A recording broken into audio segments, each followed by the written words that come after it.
여러분 안녕하십니까? 오늘은 계시록에 나오는 하나님의 백성을 일컫는 말인 하늘에 거하는 자에 대해서 한번 알아보도록 하겠습니다.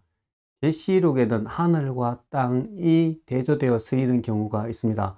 물론 하늘과 땅이 같이 쓰이는 경우, 즉 하늘과 땅 이렇게 얘기할 때는 하나님께서 지으신 이 모든 우주 세계를 가리키는 말이 됩니다. 이것은 계시록 20장과 21장에 들어가면 하늘과 땅, 새 하늘과 새 땅 이렇게 얘기할 때는 바로 하나님께서 만드시는 모든 우주 세계를 가리키는 말이 됩니다. 하지만 그 앞장에서 하늘과 땅이 분리되어 사용되어지는 경우에는 눈에 보는 이 하늘과 땅 외에도 다른 의미가 있음을 또한 우리가 알 수 있습니다.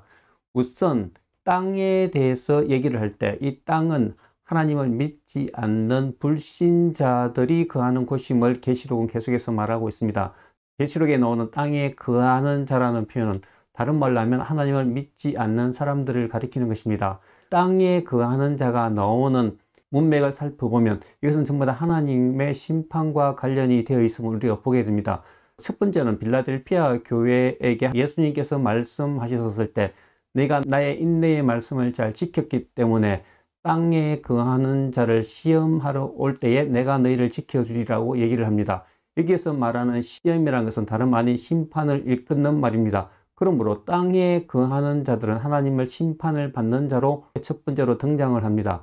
두 번째, 이 땅에 거하는 자라는 것은 계시록 6장에 보면 다섯째 인을 떼고 난 뒤에 순교자들이 하나님께 호소하는 문이 나올 때 하나님 땅에 거하는 자를 언제 심판하시나이까? 여기서도 땅에 거하는 자는 심판을 받는 사람임을 알 수 있습니다. 그리고 계시록 8장에 들어가면 네 번째 나팔이 불고 나느냐 공중에서 큰 독수리가 나타나서 화로다 땅에 거하는 자여 이렇게 외치는 것을 보게 됩니다. 즉 계속해서 계시록은 처음부터 땅에 거하는 자는 바로 하나님 앞에 심판을 받는 사람으로 묘사되고 있습니다.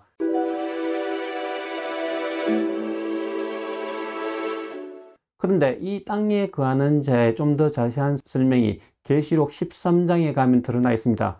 계시록 12장에서 하늘에서 용이 바다와 땅으로 쫓겨나게 됩니다. 그런데 계시록 13장은 바다에서 사탄의 대리인 역할을 하는 짐승이 올라옵니다. 그리고 그 짐승이 사람들을 많이 유혹을 하는데 그때 유혹을 당하는 사람들을 가리켜서 계시록 13장 8절에는 어린 양의 생명책에 기록되지 않는 사람인 땅에 거하는 자라고 이렇게 얘기를 해주고 있습니다. 즉 계시록 13장에 들어가면 앞에서 하나님의 심판을 받게 되는 사람이 바로 다름 아닌 하나님의 어린 양의 생명책에 기록되지 않는 불신자임을 우리가 알 수 있게 됩니다.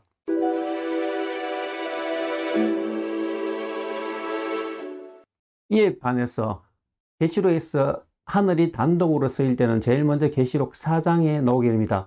계시록 4장에 들어가면 요한이 하늘로 올라가게 되는데 그 하늘에서 하늘의 보좌를 보게 됩니다. 그리고 계시록 5장에 들어가면 그 보좌의 중앙에 어린 양이 같이 계시는 것을 보게 됩니다. 그리고 6장부터는 그 보좌에서 심판이 시작되는 것을 우리가 볼 수 있는 것입니다.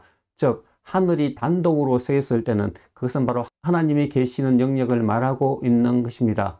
계시록 12장에 들어가면 하늘에서 전쟁이 벌어지는 것을 보게 됩니다. 이 전쟁에서 사탄이 패해서 사탄과 그의 사자들이 땅과 바다로 쫓겨나는 것을 보게 됩니다. 그 승리의 원인이 어린 양의 피로 말미암아 얻어졌다고 얘기를 하고 있습니다. 그리고 그 예수 그리스도에게 죽기까지 충성한 사람들도 승리했다고 선포하고 있습니다. 그리고 나서 계시록 12장 12절은 하늘과 그 안에 거하는 자들은 기뻐하라 이렇게 얘기하고 있습니다. 여기서 바로 하나님의 백성을 하늘에 거하는 자라고 표현하고 있는 것입니다.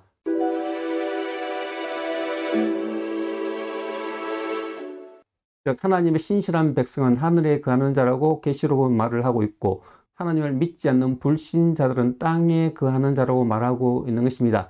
여기서 땅에 거하다, 살다라는 이 단어는 헬라로 카타이케오인데 이것은 이 땅이 영구히 있는 것처럼 모든 것을 땅에 고정하여 시선을 고정하여 사는 사람들을 말하고 있는 것입니다. 하지만 계시록은 처음부터 계속해서 이 땅은 영원히 있는 것이 아니라 하나님의 심판을 받게 되는 곳이라는 것을 지속적으로 얘기하고 있는 것입니다. 하지만 불신자들은 하늘의 세계가 있는 줄을 알지 못하기 때문에 눈에 보이는 이 땅이 영구한 것처럼 계속적으로 거기에서 모든 것을 투자하고 모든 시야를 거기에 고증하여 사는 사람임을 지적하기 위해서 땅에 거주한다는 단어가 쓰여진 것입니다.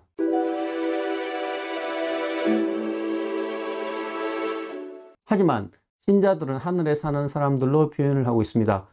신자들은 예수 그리스도의 피로 구원을 받았습니다. 그리고 이 신자들은 예수님께서 재림하시기 전에 이 땅에서 살고 있지만 요한계시록은 이 땅에 살고 있는 신자들을 지칭할 때 땅에 사는 신자라 얘기하지 않고 하늘에 거주하는 사람들이라고 얘기하고 있는 것입니다. 하나님의 백성은 이 땅에 살고 있지만 이 땅의 문화와 법칙을 따라 사는 것이 아니라 하나님의 다스림을 받는 존재로 살아가고 있다는 것입니다.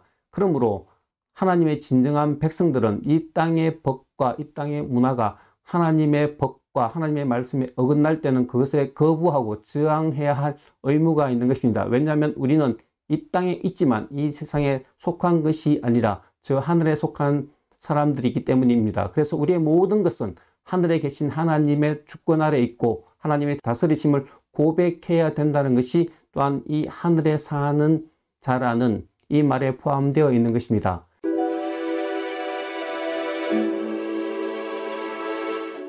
그리고 계시록 13장에 들어가면 바다에서 올라온 사탄의 대리인 짐승이 하나님을 비방하는 모습이 나오게 됩니다. 13장 6절에 보면 하나님을 비방하는데 구체적으로 어떻게 비방하냐 하면 하나님의 이름과 하나님의 장막을 비방한다 이렇게 나와 있습니다. 하나님의 이름이라는 것은 하나님의 명예를 훼손한다는 말입니다. 그리고 그의 장막을 비방한다고 나와 있는데 그 장막 뒤에 이 장막의 의미를 설명해 주고 있습니다. 이 장막은 하늘에 사는 자들 이렇게 이야기하고 있습니다. 방금 우리가 앞에서 살펴보았던 것처럼 하늘에 사는 자들은 하나님의 성도를 가리키는 것입니다. 하나님의 이름을 비방하는 것에 하나님의 성도가 포함이 되어져 있는 것입니다. 하나님의 장막, 즉 하나님의 성전은 다름 아닌 하나님의 백성임을 우리가 알 수 있는 것입니다. 여기서 하나님과 하나님의 백성이 같은 운명 공동체에 있다는 것을 우리가 알 수 있습니다.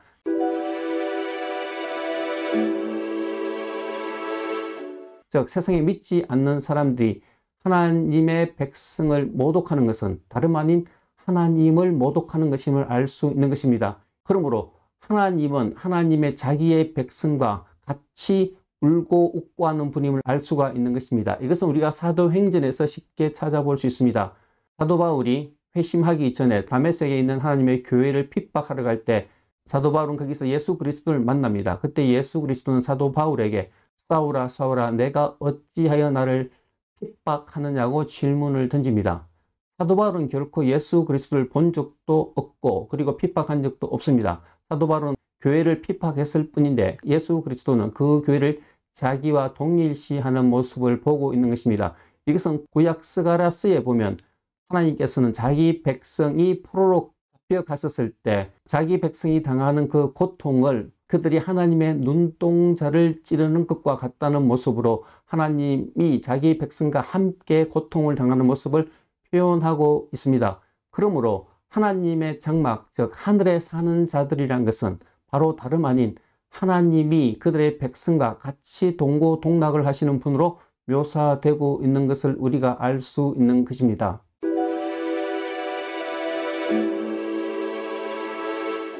우리는 하나님의 백성을 하늘에 사는 자, 그리고 하나님이 거하는 그 장막이라고 말하는 것을 통해서 우리의 삶이 이 세상의 문화와 법이 아니라 하나님의 법칙과 하나님의 뜻에 의해서 결정되고 주관됨을 배우게 되고 또한 우리의 삶 속에서 우리가 하나님 나라를 위해서 당하는 모든 고통 속에서도 하나님이 같이 하고 계심을 이 단어를 통해서 우리가 알 수 있는 것입니다.